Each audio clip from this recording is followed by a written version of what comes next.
Bien sûr, de crypto, les infos crypto pour ceux qui n'ont pas le temps. Des cryptos dans le vert ce matin, les gars, avec un Bitcoin qui est toujours chaud bouillon. Mais attention, on arrive sur la première zone danger. On va parler de ça, bien entendu. Et on va faire un petit tour sur pas mal de petites infos. Du côté du BTC, donc on prend un joli 5% ce matin. On a cassé les 30 000 $. Ça fait du bien à voir. C'est assez impressionnant d'ailleurs.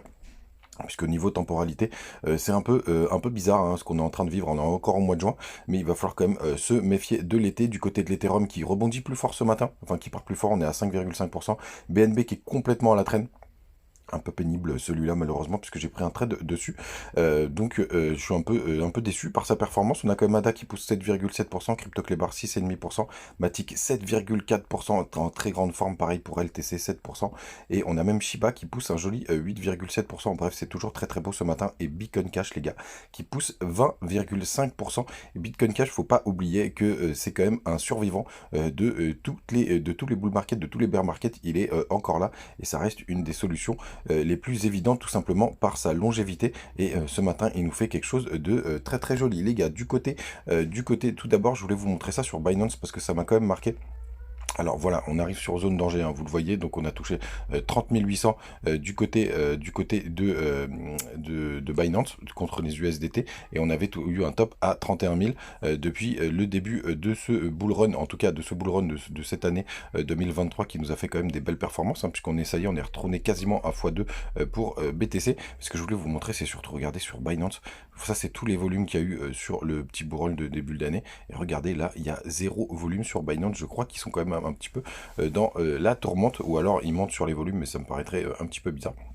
Mais c'est quand même intéressant à voir. L'autre info qui est aussi très intéressante, c'est, là je suis en 3 jours, c'est on pourrait avoir le croisement MACD, ce qui serait une très très bonne nouvelle, hein, les gars, pour le coup, parce que vous savez, ça c'est un indicateur qui est assez bullish en général quand vous avez un croisement, c'est pour avoir une belle jambe haussière, mais grande méfiance, hein, puisque ça y est, on arrive donc, comme je vous le disais, dans la zone danger, du côté du long short ratio.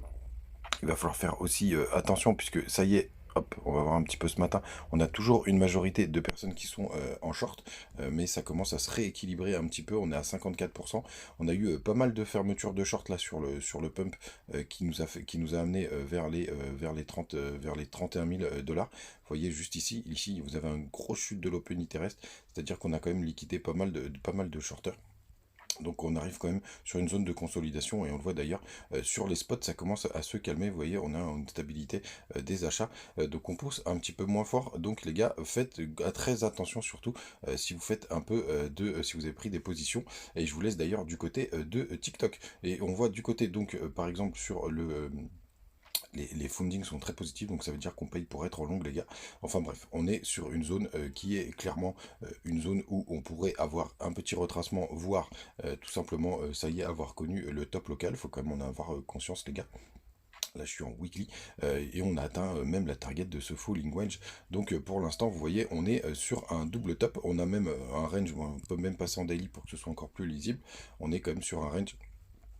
Là, vous voyez, avec le bas du range qu'on a touché très récemment, tout simplement, et avec ce haut du range commence à avoir, donc ça veut dire que c'est une zone où les shorters pourraient revenir et se remontrer leur position, et pour le coup qui serait un peu plus alimenté, un peu plus facile. Donc si vous êtes en train, logiquement, c'est des grosses zones où il faut prendre tout simplement des profits. On va regarder Ishimoku là, ça fait un moment qu'on l'a pas vu, tiens. Hop, et quand on regarde Ishimoku, bah, on est repassé quand même pas mal bullish, hein. Il y a la Spa qui est au-dessus du cours. Faudrait que la Kijun et la Tenkan passent au-dessus du nuage. En tout cas, on est repassé au niveau du cours au-dessus du nuage. Donc ça c'est plutôt une bonne nouvelle. Tiens, je vais regarder ce que ça donne du côté du weekly, même si c'est pas même si c'est pas même si c'est pas clôturer la bougie de la semaine, c'est quand même intéressant. Et vous voyez d'ailleurs, on arrive quand même sur la grosse zone de plat de résistance, là, ici, et encore une nouvelle fois, vous voyez, quand on rentre par le bas du nuage, même si on a quand même pas mal de retracements, on est quand même happé par le haut du nuage, et c'est quand même intéressant de le voir encore aujourd'hui. Et donc vous avez cette grosse résistance à 32 000 $ selon le système Ishimoku, les gars. Donc grande vigilance, hein, comme je vous disais, on arrive quand même sur des zones dures. On va voir ce que ça va donner, un petit retour en arrière en été. Donc on avait fait, ça c'était l'été après le Covid. Vous voyez, il y a eu un beau pump à partir de juillet. Hop, si on se remet juste ici, hop, et on avait fait une espèce de BART juste là. On le voit bien là, juste là, une espèce de Bart, on va voir ce que ça va donner cet été. Donc ça nous dit, si on reproduit ce schéma, ça nous ferait un mois de juillet assez bullish avec un retracement sur le mois d'août. Et tout simplement, regardez, on a breaké la grosse résistance de l'époque, qui était juste là, donc qui était au 10 000, 9 800 $. On l'a breaké, on a fait un pullback pour le mois d'août. Et on est reparti derrière en gros bull run. C'est là, ça a été le point de départ, donc en septembre 2020. Donc ce sera assez intéressant si on arrive à faire ça.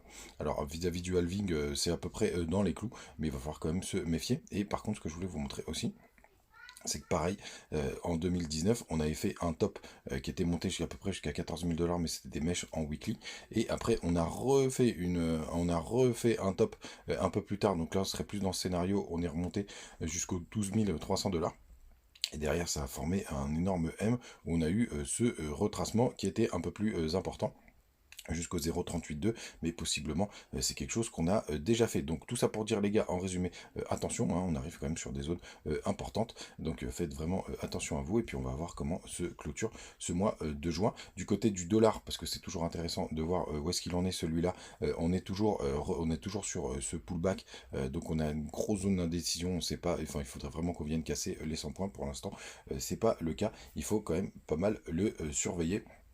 Du côté des actus, bien évidemment, il y a cet article qui est assez intéressant d'ailleurs, puisque ça parle justement de la progression du Bitcoin avec l'avalanche de ETF qui sont demandés par les institutionnels, puisque c'est, je crois, maintenant, vous voyez, alors les géants financiers, vous avez Charles Schwab, on a Fidelity Digital Asset, ça on en a parlé, Citadel et bien évidemment BlackRock, bref, ça commence à s'accumuler. N'hésitez pas à aller lire ce petit article sur Investing que j'ai trouvé très intéressant. Passez une très très bonne journée les gars, on se retrouve comme d'habitude ce soir ou demain s'il se passe des choses. Et ciao!